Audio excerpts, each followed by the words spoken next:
Bencana biologi yaitu ancaman bencana terhadap organisme hidup yang disebabkan oleh substansi biologis.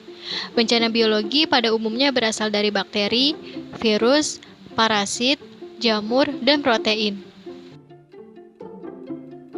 Bencana biologi terjadi sebagai akibat dari penyakit yang ditimbulkan dari mikroorganisme yang mempengaruhi kesehatan makhluk hidup itu sendiri, serta saling mempengaruhi antar makhluk hidup lainnya. Contoh bencana biologi yaitu wabah atau epidemi yang terbagi menjadi endemik dan pandemi, seperti The Black Death di Eropa, AIDS di Afrika, TBC, influenza, flu burung, antraks, rabies, dan pes. Proses ada 3 jalur utama masuknya mikroorganisme ke dalam tubuh manusia, yaitu sistem pernafasan, penularan melalui cairan infeksi, dan kontak langsung dengan objek yang terinfeksi. Dan efeknya terhadap manusia dapat berupa infeksi, alergi, dan keracunan. Salah satu bencana biologis pada saat ini yang terjadi yaitu pandemi COVID-19. Virus corona baru muncul pada Desember tahun 2019, tetapi dunia sudah berhadapan dengan pandemi virus dan penyakit yang ditimbulkannya jauh sebelum adanya pandemi COVID-19. Cara membedakan virus COVID-19 dengan flu biasa. Orang yang terinfeksi COVID-19 dan influenza akan mengalami gejala infeksi saluran pernafasan yang sama, seperti demam, batuk, dan pilek. Pada umumnya gejalanya sama, tapi penyebab virusnya berbeda, sehingga kita sulit mengidentifikasi masing-masing penyakit tersebut.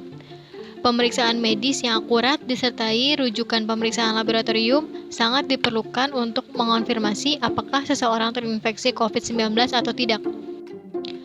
Bentuk partisipasi dalam memerangi COVID-19. Kebijakan yang diberlakukan saat ini adalah belajar dan bekerja dari rumah.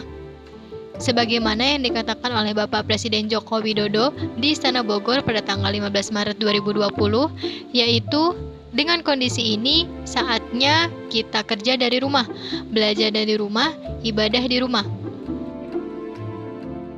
Cara penularan COVID-19.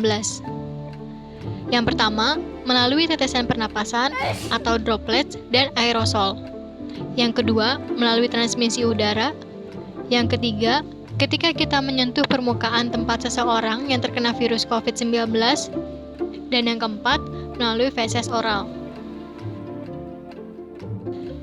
Lakukanlah protokol kesehatan COVID-19 dengan 5M.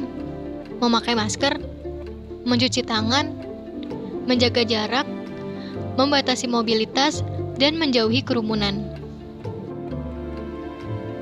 Akibat yang ditimbulkan oleh wabah COVID-19, yang pertama, penutupan sekolah, penurunan capaian belajar anak, banyak masyarakat kehilangan pekerjaan, banyak tenaga kesehatan terpapar oleh virus COVID-19, dampak ekonomi jangka panjang, angka kesakitan dan kematian meningkat, depresi melanda di semua kalangan.